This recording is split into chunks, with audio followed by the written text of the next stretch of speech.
लीजिए। प्रभु की मूरत जान, गुरु सम कोई देव नहीं, तीन लोक के मान।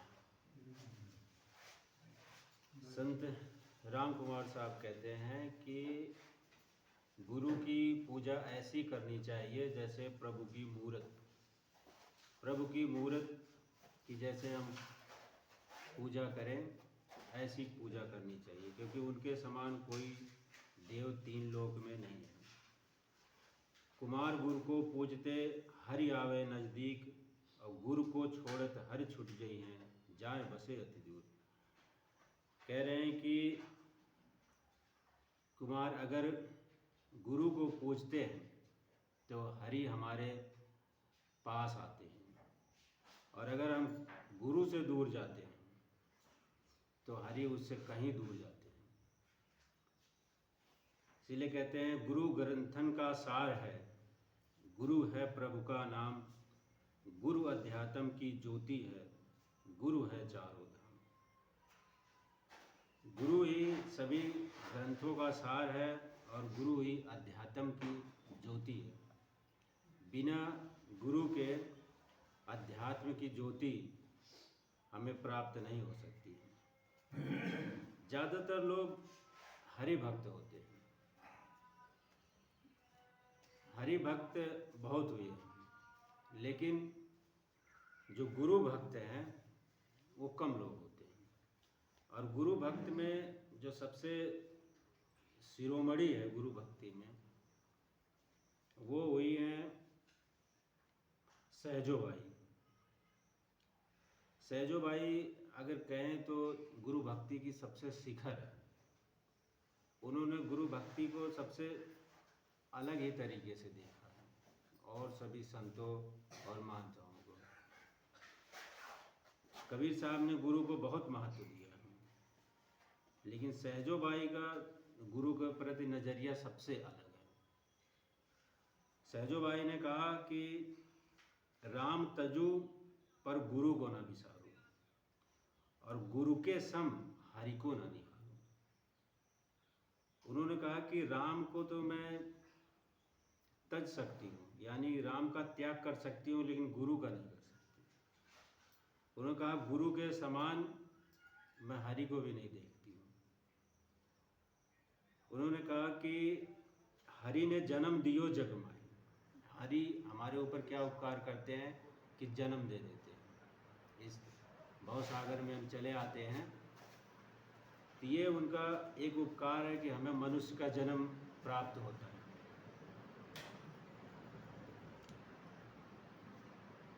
लेकिन साथ साथ में ये भी कहती हैं कि मनुष्य का शरीर तो हमें मिल जाता है, लेकिन साथ साथ में हमें कुछ उसके समस्याएं भी रहती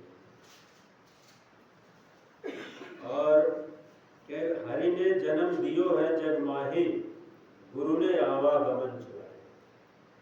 हरि क्या करते हैं कि हमें जन्म दे देते हैं, लेकिन आवागमन जो छुड़ाने की सामर्थ्य वो होती है गुरु में। और उसके बाद आगे कहते हैं हरि ने 5 चोर दियो है साथा।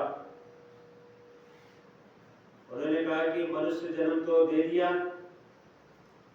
लेकिन इसके साथ साथ में 5 चोर भी दे दिए, जिसमें काम क्रोध लोभ मोह अहंकार।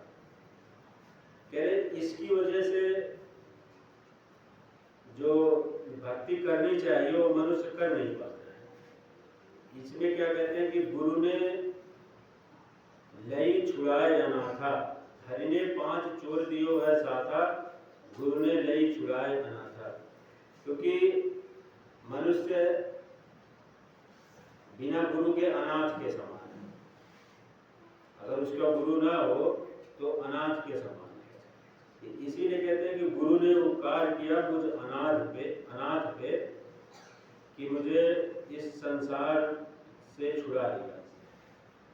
हरि ने कुटुंब जाल में घेरी, गुरु ने काटी ममता बेरी। हरि क्या करते हैं, हमें किसी न किसी परिवार में जन्म दे देते हैं, फिर उस परिवार में जिम्मेदारियां भी होती हैं, और उस जिम्मेदारियों को हमें निभाना पड़ता है। तो इसीलिए कहते हैं कि हरि ने कुटुंब जाल में घेर दी, कि हमें परिवार के जाल में फंसा दिया।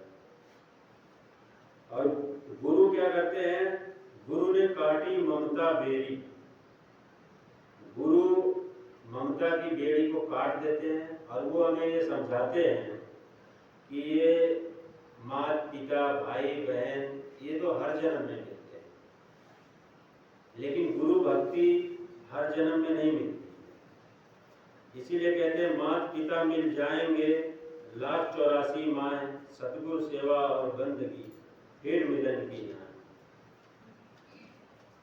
कहते हैं सदगुरु सेवा और बंदगी ये हर जन्म में नहीं मिलती, ये बिना गुरु के कृपा के संभव नहीं है।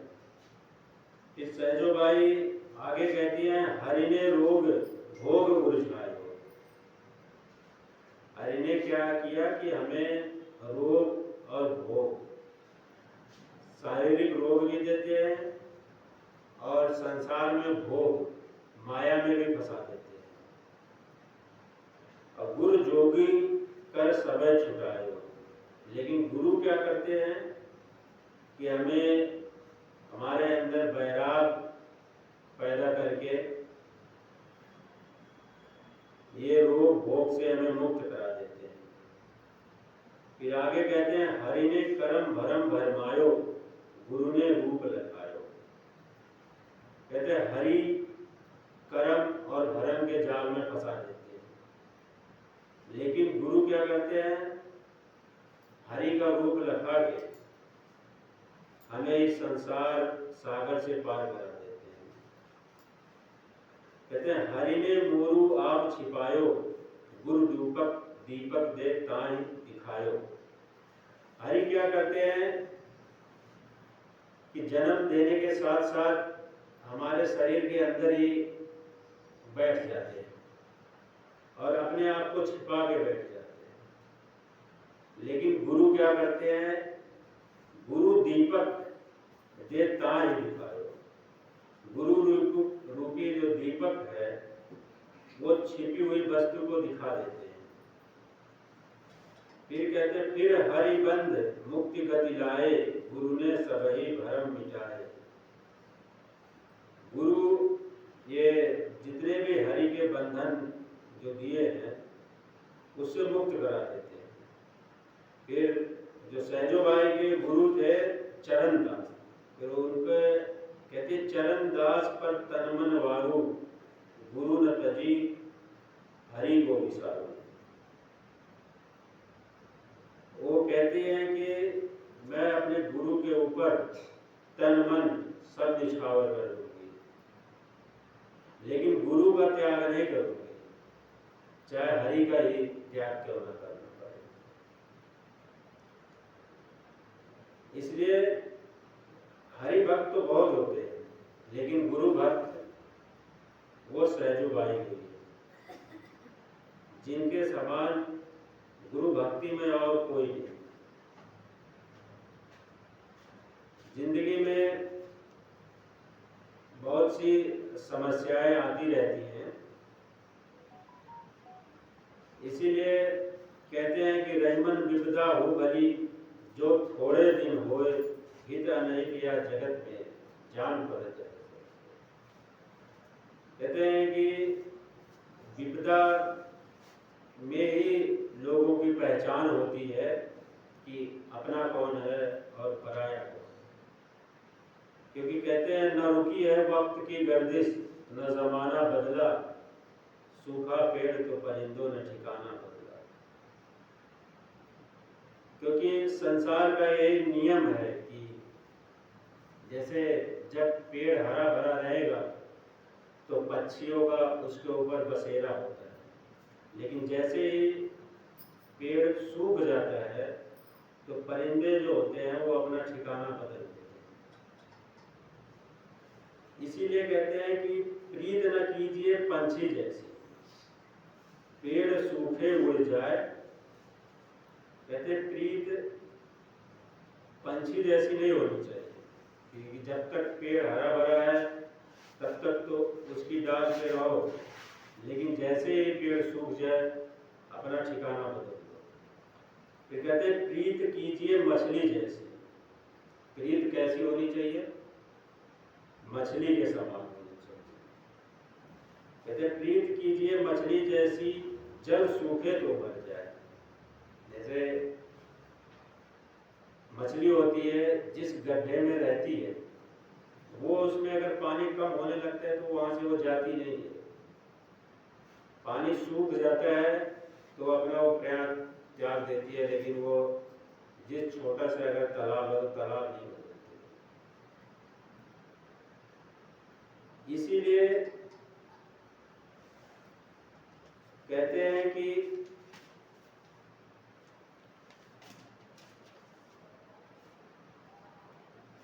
जो भी प्रीत है वो हमेशा निष्काम भी होनी चाहिए, क्योंकि जो निष्काम प्रीत है वही सबसे पवित्र है, और जो कामना से की जाती है उसकी पवित्रता दूषित हो जाती है। कहते हैं कि अस प्रभु दीन बंधु हरि करण रहित दयाल, और तुलसी सड़ते भजू छाड़ कपड़े जंजाल।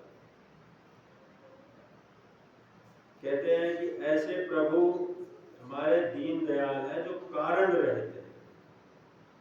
कारण रहित सिर्फ ईश्वर ही है जिससे प्रीत होती है, कारण रहित। और संसार में जितनी भी प्रीति है वो कोई ना कोई कारण है, उसके पीछे कोई ना कोई कारण होता है। कहते हैं सूर्य नर मुनि सबके यह रीति, स्वार्थ लाभ करे सब प्रीति। कहते हैं आम इंसान की तो बात ही छोड़ दो, जो सूर्य है, नर है, मुनि है, सबकी यह रीति है कि स्वार्थ लाभ करे सब प्रीति। कहते हैं कि कोई ना कोई स्वार्थ रहता है तभी लोग प्रेम करते हैं।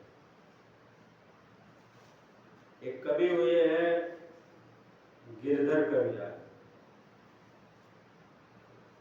उन्होंने एक कविता लिखी थी, साईं सब संसार में मतलब का व्यवहार, जब लग पैसा गांठ में तब लग ताको यार, तब लग ताको यार, यार सगे संग बोले, पैसा न रहे पास तो यार मुझसे नहीं बोले। कह गिरधर कविराज जगत यह लेखा भाई, करत बेगरजी प्रीत यार बिरला कोई सा। बेगरजी प्रीत वो कोई बिरला ही करता है। वो इसलिए क्योंकि जो संसार है वो स्वाभाविकता से चलता है, लेकिन जो संत है वो स्वाभाविक के विरुद्ध चलने का साहस दिखाता है। क्योंकि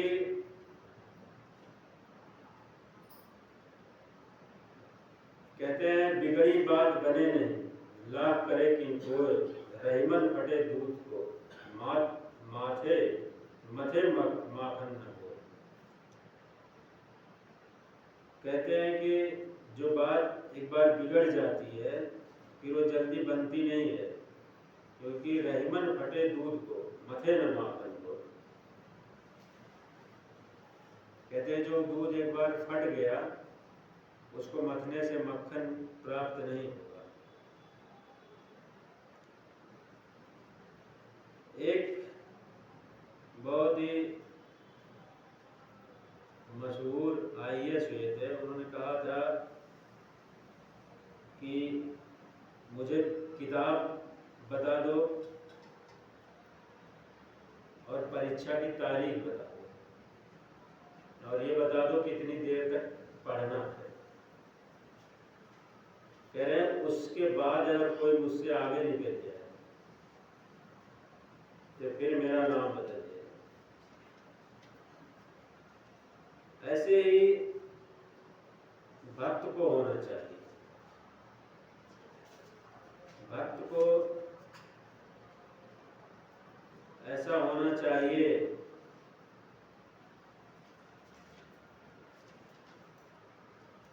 भक्त का ये ऐसा सवाल होना चाहिए कि अगर गुरु कोई ध्यान बता रहा है या ज्ञान बता रहा है तो उसको भी ऐसा होना चाहिए कि मुझे मतलब ध्यान बता दो और ये बता दो कितनी देर तक करना है और कब तक करना है, और अगर सफलता ना मिले तो फिर मैं दोषी हूँ। लेकिन होता क्या है कि लगन इतनी लग नहीं पाती है संसार में, जिसकी वजह से लोग पीछे रह जाते हैं। लेकिन हमारे जो कुछ संत हुए हैं उनका हम इतिहास देख सकते हैं कि जो भी उन्होंने काम किया पूरी तन्मयता और लगन से किया। जैसे तुलसीदास हुए, मीरा हुई, इनका इतिहास में हमेशा नाम, क्योंकि चाहे सूरदास हुए चाहे मीरा हुई, जब इन्होंने सगुण भक्ति किया तो पूरे मन से किया।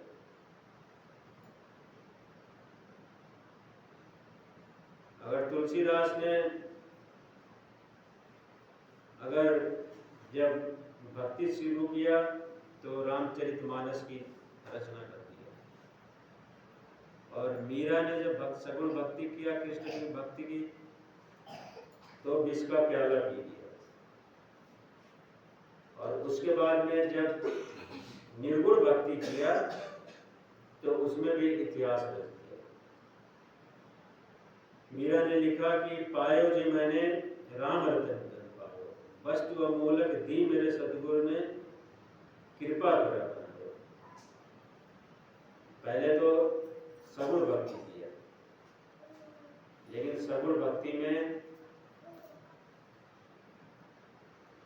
इतनी सफल हुई कि विष का प्याला पी लिया, और उसके बाद भी मीरा को कुछ नहीं हुआ।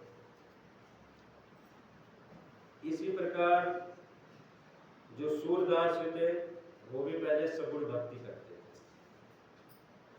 उसके बाद में जब वो निर्गुण भक्ति में आए तो उन्होंने लिखा सूरदास सार लग पाया, लग लग अलग लगाया।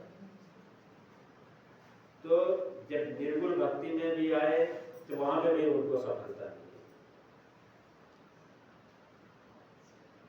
और इसी प्रकार तुलसीदास जी ने भी लिखा है कि घट में है सूझे नहीं लानत ऐसे जिन, तुलसी है संसार को भयो मोतिया दिन। उन्होंने भी इस चीज को कहा है कि घट में है, अगर दिखाई नहीं देता है तो हमारी गलती है। तो इस प्रकार जितने भी संत हुए हैं, पहले वो चाहे सगुण भक्ति में थे या मूर्ति पूजा में थे या किसी चीज में थे, लेकिन वो इतने प्रतिभाशाली थे कि आगे बढ़ते रहे। इसीलिए हमें सुमिरन, ध्यान, सत्संग, इन सब का जो समय है वो बढ़ाना चाहिए। और आजकल समय खराब करने के बहुत सारे तरीके हो गए हैं, जैसे कि मोबाइल में सबसे ज़्यादा समय व्यतीत होता है लोगों को। अगर हम उसकी तुलना करें अपने ध्यान के समय से और मोबाइल के समय से, तो हम ये पाएंगे कि हम मोबाइल ज़्यादा यूज करते हैं और ध्यान का समय हमारा उसकी अपेक्षा बहुत कम है।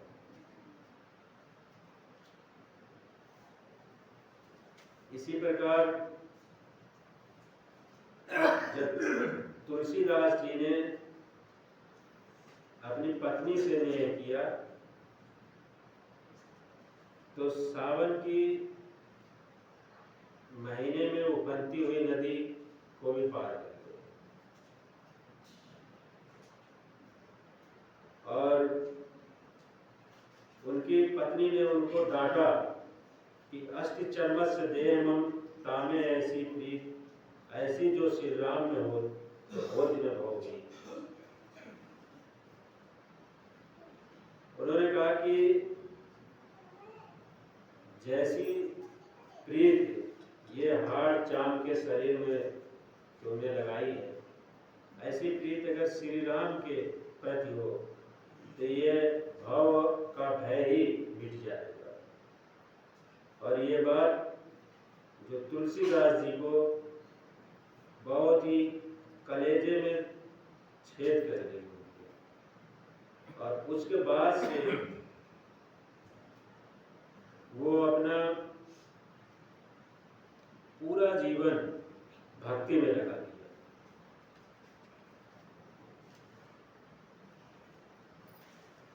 क्योंकि भगवान की बातें और सत्संग तो हम सुनते हैं, लेकिन जो हमारे जो भाव है और जो लगन है जो होनी चाहिए वो हो नहीं पाती। लेकिन भक्त को दृढ़ संकल्प रखना चाहिए। अगर वो भक्ति में आए तो पूरे मन से आए, सिर्फ संख्या बढ़ाने के लिए नहीं। क्योंकि जैसे तमाम लोग हैं प्रतियोगी परीक्षा में जाते हैं, जैसे मान लो किसी प्रतियोगी परीक्षा है तो उसमें जो 15 लाख लोग अगर परीक्षा दे रहे हैं तो मुश्किल से पढ़ने वाले 1 लाख 1.5 लाख होते हैं। बाकी 10-12 लाख लोग सिर्फ फॉर्म भर देते हैं और अपने घर वालों का किराया नुकसान करते हैं, क्योंकि पढ़ाई तो वो मन से करते हैं। इसीलिए अगर भक्ति भी करें तो पूरे मनोयोग से करें। ये नहीं है कि सिर्फ संख्या बढ़ा दें, सत्संग में आए गए और बस एक औपचारिकता। क्योंकि जो औपचारिकता है वो सफलता नहीं दिला सकती।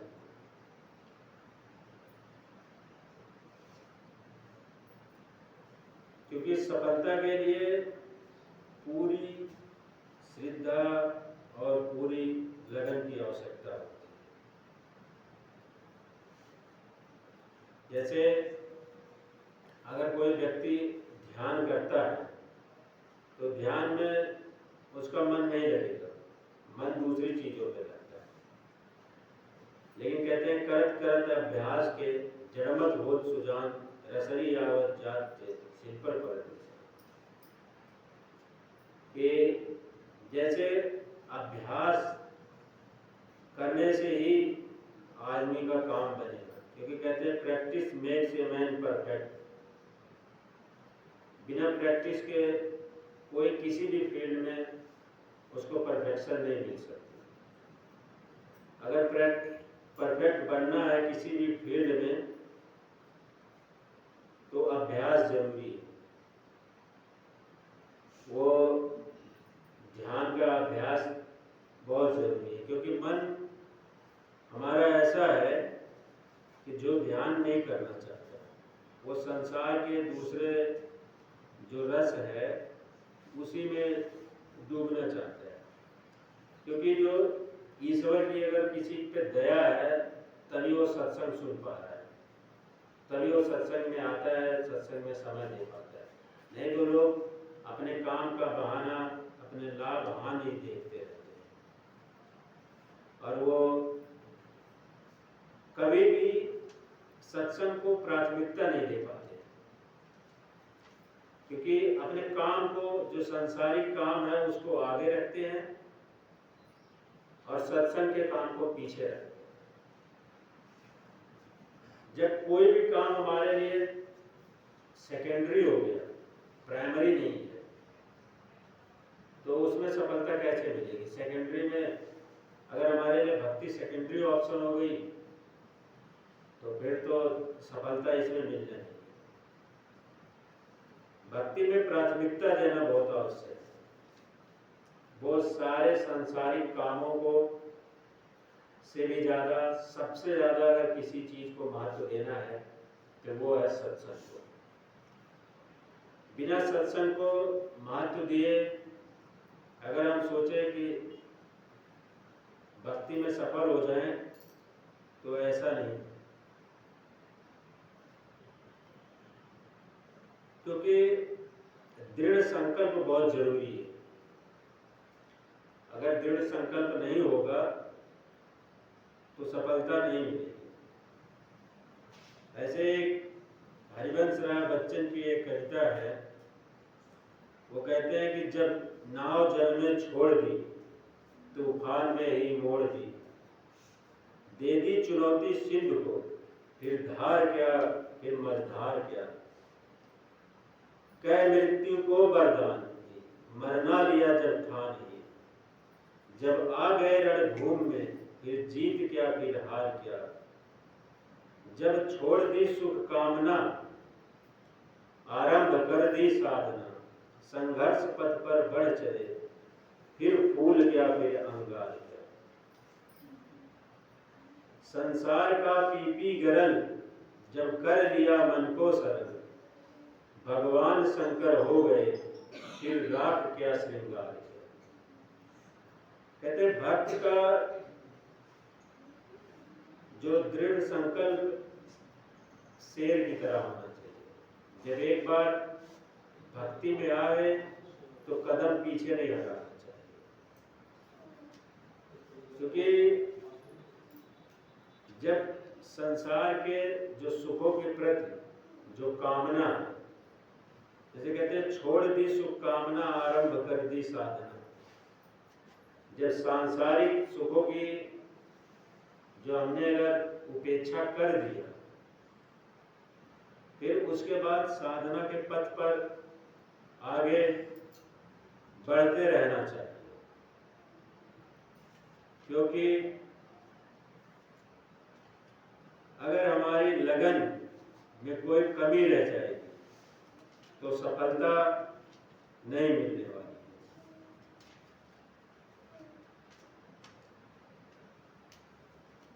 इसी के साथ साथ में ये भी कहते हैं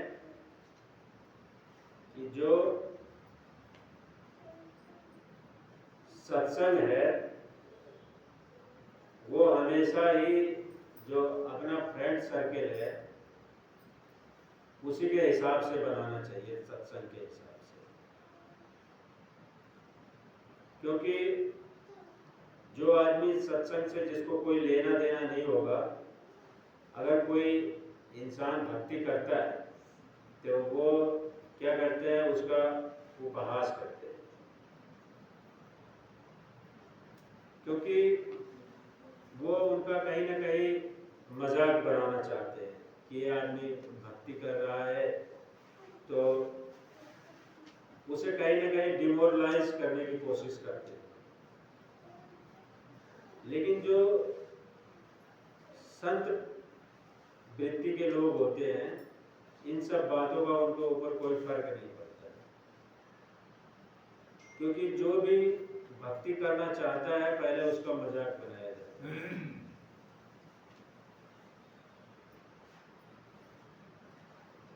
इसी प्रकार एक तुलसीदास जी की एक साखी है, गगन चढ़े रज पवन प्रसंगा, कीचे मिले नीच जल संगा, साधु असाधु सदन सुख सारी, सुमिरे राम देहि बेलगारी। कहते हैं कि जो धूल होती है जो आसमान में पवन के साथ में उड़ती है, और एक वो धूल होती है जो जमीन के नीचे नीचे उड़ती है,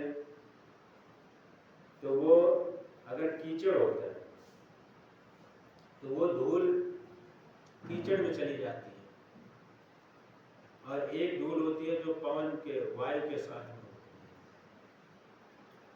कहते हैं इसी के अनुसार साधु और असाधु होते हैं और उनकी संगति का बहुत बड़ा फर्क पड़ता है। कहते हैं कि सुमिरे राम देहि गानी गानी कहते हैं, जैसे अगर साधु के घर अगर तोता है या मैना है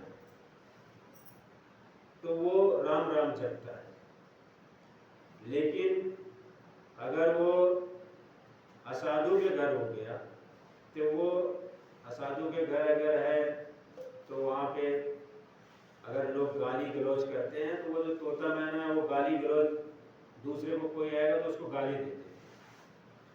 इसलिए सत्संग का हमेशा ये होना चाहिए उद्देश्य कि अच्छे लोगों के बीच में रहें, क्योंकि हमारे आसपास का माहौल और अच्छे लोगों के विचार, सकारात्मक विचार का हमारे जो भक्ति के जो बल है उसमें बहुत बड़ा असर डालती है।